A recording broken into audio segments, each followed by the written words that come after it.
Hey guys, what's up? It's Hannah, and today's video it's gonna be a video. Today, I decided to make a video talking about everything that has been going on for the past couple of days, basically the past week now, ever since George Floyd was killed in Minneapolis. I want to talk about it, and I want to use my platform to speak on it, because honestly, I feel like a lot of people my age, I kind of feel like we are stuck in a time right now where, if you guys don't know, I'm 19, I'll be 20 next month, but I feel like a lot of people my age, we're kind of stuck in this area right now where a lot of us want to say something and want to do something, but we don't know exactly what to say, we don't know how to say it, but I think it's really important that people my age, and literally anybody who wants to speak out, but especially people that I think are teens, 20s, 30s, people in that age range, I think it's so important that if you feel like you want to speak out, if you feel like you have something to say about these issues,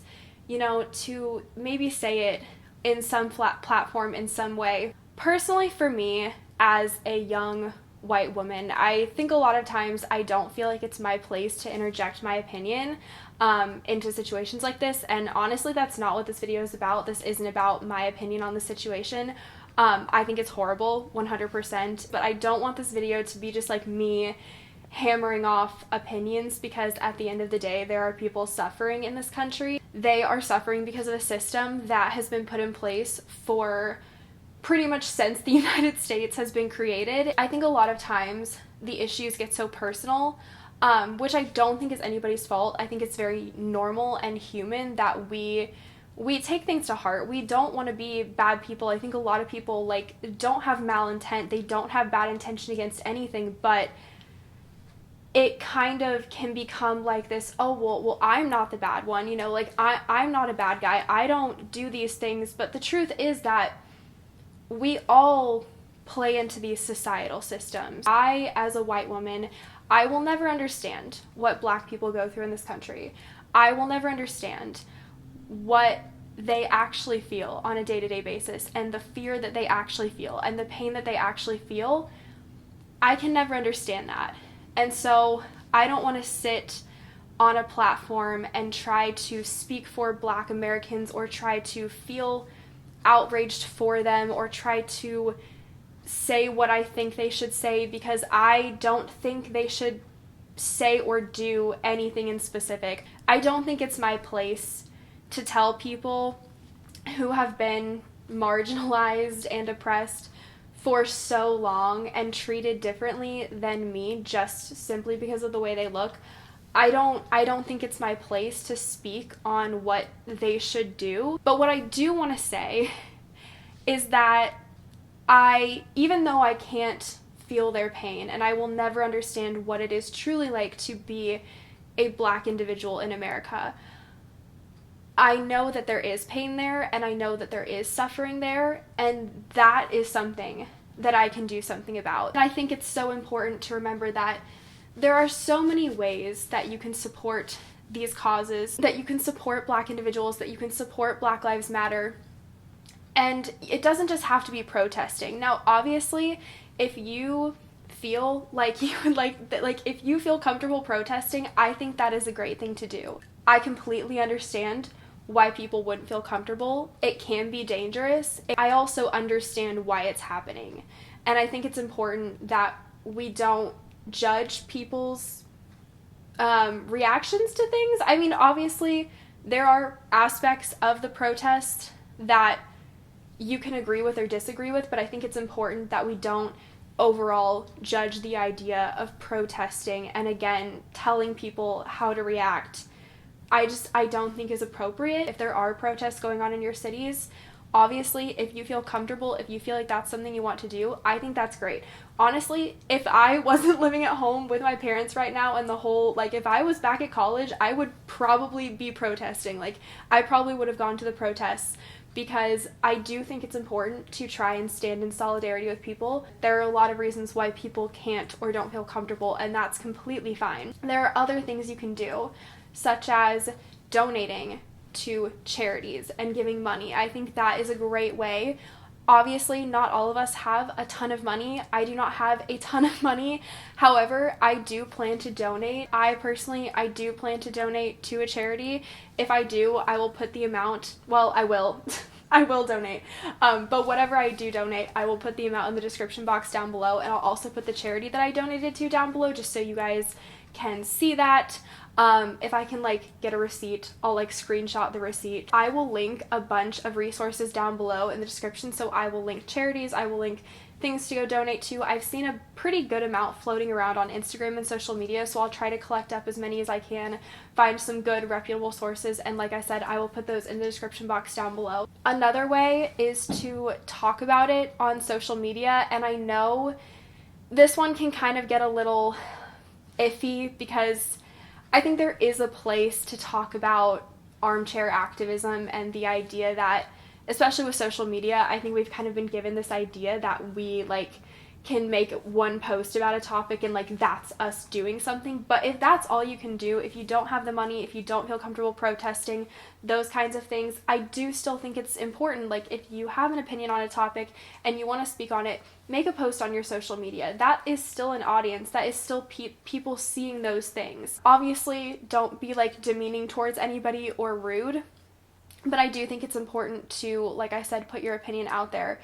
And then lastly, and I think this one is the most important of all, and that is to speak about these issues with people in your life. To be honest, that is probably the biggest way that change can occur, because the reason there's literally cars outside my door right now.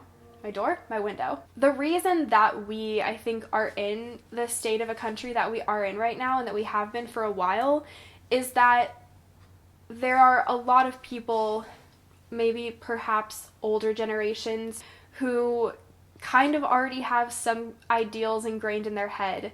And that's really hard to change, especially when systems have been built pretty much since the beginning of our country to work for a certain group of people and not for another group of people. I know that the system works better for me. I know that the system works better for white Americans like me, and that is something I want to change.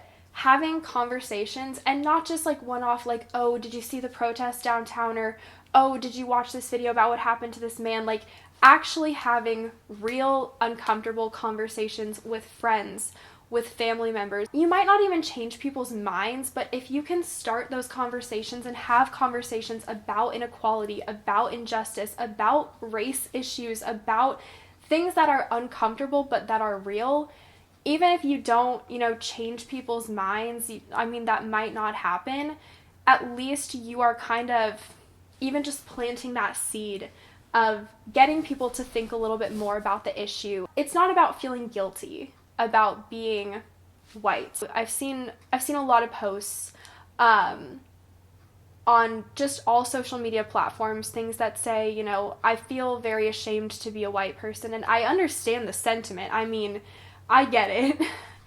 But I don't think that needs to be the message, because I think that alienates a lot of people who will then say, well, why should I be ashamed for being white? You shouldn't be ashamed for being any skin color. I think what we should be ashamed of and what we should be trying to fix is the societal institutions that have been put in place. But I think if we can step back and realize that it's not even really about us, it's about institutions and the way that society has been set up, that's what it's about, and that's what we need to be changing. And obviously, in order to change those things, we need to change people. I think a lot of why these things have gone on in the United States and in a lot of countries in general is that people don't want to stick on the uncomfortable topics. Something happens, people get outraged, but then it kind of just goes away because it's hard. It's hard to talk about. And not only is it hard to talk about, but if you get deeper, all of a sudden, then you're not just talking about one issue, you're talking about a whole group of systemic issues as a whole, and that's when it gets really uncomfortable. And I do think it's important that when you do speak on issues, you try to be educated, you try to be sympathetic and understanding and caring. I think it's fine to put your opinions out there, but then I think you also need to be very careful about how those opinions are stated and how they kind of align with the facts of everything. But that doesn't mean that you can't put your thoughts out there. In fact, I think you should. I've heard a lot of people ask in the past days, you know, how do I be a good ally? A lot of people will sometimes ask African American people that, and I've heard people respond, well, they shouldn't have to tell you how to do it. And I completely agree. It's not their job. It's not their jobs to tell us how we should try and change oppression towards them. But I think it can be confusing at the same time, because I think there genuinely are people out there that want to say something, but they don't know what to say. I think that being an ally is kind of like a 50-50 thing, or maybe like a 60-40 or a 70-30 thing, you know what I mean? Like a large part of it is speaking out and, you know, contributing to charities, donating to organizations that will help, protesting, making your voice heard. That is a lot of being an ally. But then also a lot of being an ally, and I think a part that a lot of people forget about is listening to Black American stories, listening to people of color, listening to their experiences and their emotions and their pain and their grief, and believing it. You know, not just saying like, oh, okay, but like truly taking in what they're saying and believing them and understanding that what they are going through is real. If you are struggling with trying to find something to say, I think starting with, I'm here for you, I am here to listen, I think that's a good place to start. I just want to end this video by saying that we have to care about each other and we have to be kind to each other, because the world very clearly can a lot of times be a very unkind and uncaring place. But I think the less people that are unkind and uncaring, and the more people that are willing to listen, and the more people that are willing to hear out people's stories and believe them and have these uncomfortable conversations and stand in solidarity with people of color and Black Americans, that is the way that we will make a change. I believe that everybody should be able to live in this country and feel safe and feel like they belong here, and I don't think that's the case right now. And I don't think it's been the case for a while. In fact, I don't really think it's never been the case in this country, but I think a lot of us have been able to kind of skirt around the issues for a very long time. But I think it's kind of hit a breaking point, and I think you can kind of understand why if you just sit back and look long enough at everything that's been done to so many people for so long that we just haven't really addressed. Please be kind to each other. Please care about each other. Speak out in ways that you feel comfortable. Do what you can, and just love each other. You can speak out, and I think it's important that you do, if this is something that is important to you. I hope that this video, you know, finds you, anybody. I love you, and I support Black Lives Matter and Black Americans, and I think that everybody, including Black Americans, deserve to feel safe in this country.